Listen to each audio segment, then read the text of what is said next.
Market की weekly expiry के दिन बाजार में भारी आज गिरावट रही। अमेरिका में ब्याज दरों पर आई फेड की कमेंट्री के बाद बाजार मायूस दिखा।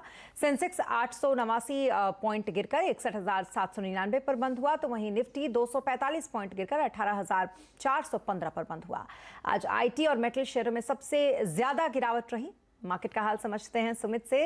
सुमित, सबसे पहले तो बताइए आज के मार्केट के हाईलाइट्स क्या कह रहे हैं। देखिए, आज वीकली एक्सपायरी का दिन था। भारतीय बाजारों में उतार चढ़ाव की उम्मीद लगाई रहे थे और कुछ हद तक कमेंट्री वीक, तो उसका भी एक इम्पैक्ट है। शुरुआती कमजोरी धीरे धीरे भारतीय बाजारों के लिए और भारी पड़ती गई और सेकंड हाफ तक आते आते मार्केट्स के अंदर जो बिकवाली थी वो और एक्सटेंड होते हुए दिखाई पड़ी और एक बड़ी बिकवाली यानी 11 अक्टूबर 2022 के बाद सबसे बड़ी बिकवाली जो थी वो मार्केट में आज हमने देखी। Across the board sell off था, तो बीएसई के सभी इंडिसेस आज लाल निशान में बंद हुए। इसके अलावा मिड कैप में बिकवाली, स्मॉल कैप में बिकवाली, निफ्टी बैंक हाई लेवल से टूटा, आईटी में बिकवाली देखने को मिली। मेटल में हेवी प्रेशर आज के सत्र के अंदर क्रिएट होता हुआ दिखाई पड़ा। तो अलग अलग सेक्टर, सब सेक्टर जहां पर प्रेशर बनता हुआ दिखाई पड़ा और डे लो के आसपास ही जाके कहीं इंडेक्स आज बंद होता हुआ दिखाई पड़ा। तो मेजरली मार्केट में आज बिकवाली थी और जो बिकवाली प्रिवेल कर रही थी वो अक्रॉस द बोर्ड यानी सभी सेक्टर्स के अंदर आते हुए दिखाई पड़ रही थी। जी, तो इसी के साथ आपसे सेक्टर्स भी समझ ही लेते हैं कि कौन से सेक्टर्स में आज तेजी और कहां पर सुस्ती रही। देखिए, आज निफ्टी के टॉप गेनर्स में बड़े बड़े नाम नहीं थे इतने, या इतना बड़ा गेन नहीं था, तो एक एक करके तमाम गेनर्स आपकी स्क्रीन पर आएंगे। तो Britannia, Hero MotoCorp, SBI Life, Sun Pharma, जहां पर कुछ हद तक फ्लैट टू पॉजिटिव टोन के साथ कामकाज होता हुआ दिखाई पड़ा। लेकिन सेल ऑफ तेज था आज आईटी के अंदर, तो उसमें टेक महिंद्रा लीड कर रहा था जहां पर सबसे ज्यादा बिकवाली थी निफ्टी में। इसके अलावा टाइटन, इन्फोसिस, ग्रासिम, ये कुछ और ऐसे नाम थे जो कि निफ्टी के गिरने वाले शेयरों में शुमार होते हुए दिखाई पड़े। तो तेज बिकवाली आईटी स्पेस जिसको लीड कर रहा था टेक महिंद्रा करीब 4% नीचे रहा।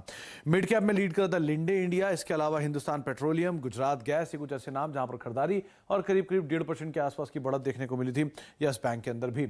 इसके अलावा मिड कैप में गिरने वाले शेयरों में ट्यूब इन्वेस्टमेंट 5% नीचे, बैंक ऑफ इंडिया 5% नीचे, यूनियन बैंक 5% नीचे और पूना वाला फिनकॉर्प करीब 4% के आसपास बिकवाली आज यहां पर भी आते हुए दिखाई पड़ी। आज आईटी में प्रेशर था तो तमाम शेयरों में प्रिवेल कर रहा था।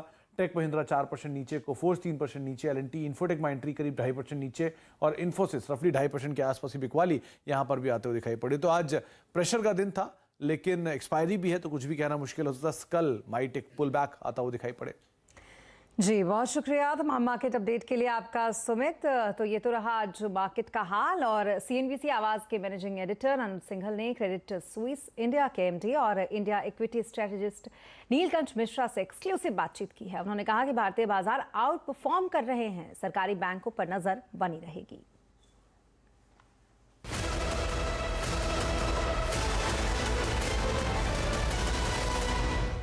नीलकंठ जी, बताइए फिर 2023 को आप कैसे देख रहे हैं। 2022 में तो इंडियन मार्केट ने जबरदस्त आउट परफॉर्मेंस दिखाई है। बड़े बाजारों में एक जो टॉप कुछ बाजार है उनमें हमारा नाम शामिल है और उस समय जब यूएस मार्केट में इतनी बड़ी डिक्लाइन आई, अब कैसा लग रहा है आपको? वैल्यूएशन के हिसाब से हम कैसे लग रहे हैं, ग्रोथ के हिसाब से हम कैसे लग रहे हैं? कुछ कंसर्न्स हैं क्या जब हम 2023 में जा रहे हैं? तो देखिए, इसको मार्केट परफॉर्मेंस को अगर हम 3 भागों में बांट दें, एक है 12 मंथ फॉरवर्ड अर्निंग्स की, मतलब आज अगर 12 मंथ फॉरवर्ड अर्निंग्स 100 है तो दिसंबर 23 में कितना होगा, right? So that is the एक वो भाग। दूसरा हुआ ग्लोबल पी का क्या होता है कि ग्लोबल इक्विटी मार्केट्स का प्राइस टू अर्निंग्स मल्टीपल जो है वो यहाँ से बढ़ेगा या गिरेगा। और तीसरा है कि इंडिया का प्रीमियम यहाँ से बढ़ेगा या ना। पिछले 12 महीने में इंडिया की परफॉर्मेंस मतलब पूरी तरह से डिलीवर हुई है प्रीमियम एक्सपेंशन से, कि इंडिया का पी प्रीमियम वर्ल्ड के लिए बढ़ गया और जो फॉरवर्ड अर्निंग्स थी वो ग्रो की। ग्लोबल पी जो है वो गिरता रहा। मेरे हिसाब से अगले 12 महीने में ग्लोबल पी मल्टीपल यहाँ से बहुत इंप्रूव नहीं होगा। हो सकता है यहाँ से और गिर ही जाए। इसके बहुत सिंपल रीजंस हैं। पहला ये कि जो रिस्क फ्री रेट है, यानी जो यूएस का 10 ईयर बॉन्ड यील्ड है, जब आप ग्लोबल पी को देखते हैं उसका मतलब रिवर्स ऑफ पी है cost of equity. Cost of equity के 2 भाग, एक रिस्क फ्री रेट जो यूएस 10 ईयर यील्ड है और एक उसको कहते हैं हम इक्विटी रिस्क प्रीमियम, की जो इन्वेस्टर है इक्विटीज में वो रिस्क फ्री रेट से ऊपर डिमांड करेगा। अगर आपको रिस्क फ्री रेट जितना ही मिल रहा है तो फिर क्यों खरीदना इक्विटीज? तो वो प्रीमियम क्या है, और वो प्रीमियम भी अभी बहुत लो है, उसको वो बढ़ेगा क्योंकि ग्लोबल ग्रोथ में रिस्क आएंगे, ग्लोबल जियोपॉलिटिक्स में रिस्क आएंगे और इनके कारण ग्लोबल पी जो है यहाँ से बहुत नहीं बढ़ सकता। हमारा जो पी प्रीमियम है वो इस लेवल पे पहुंच चुका है कि यहाँ से ज्यादा वो मतलब हिस्ट्री में 3-4% ऑफ द टाइम ही रहा है।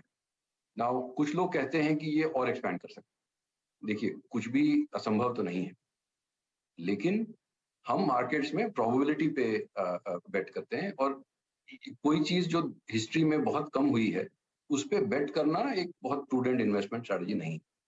तो फिर हम घूम फिर के आ जाते हैं कि हमारी 12 मंथ अर्निंग्स कितनी बढ़ेंगी। तो अभी के हिसाब से वो 15% है, यानी कि दिसंबर 23 में अगर FY24 और FY25 के फोरकास्ट हम अभी वाले ले लें तो वो 25% और 15% ग्रोथ पे है।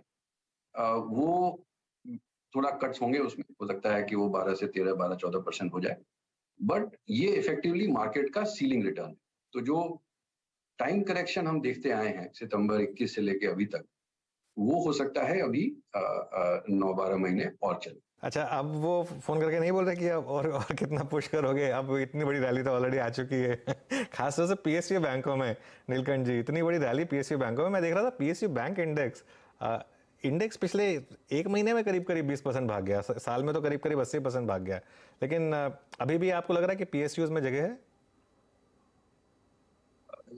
जी हाँ, मुझे लगता है कि वो अभी भी है, बट पीएसयूज में हम थोड़े सेलेक्टिव हैं। सी हम भी पीएसयूज पे ओवरवेट रहे हैं, मतलब करीब 1-1.25 साल से। पहले 6 महीना काफी कष्ट हुआ, उसके बाद रिटर्न्स अच्छे आए।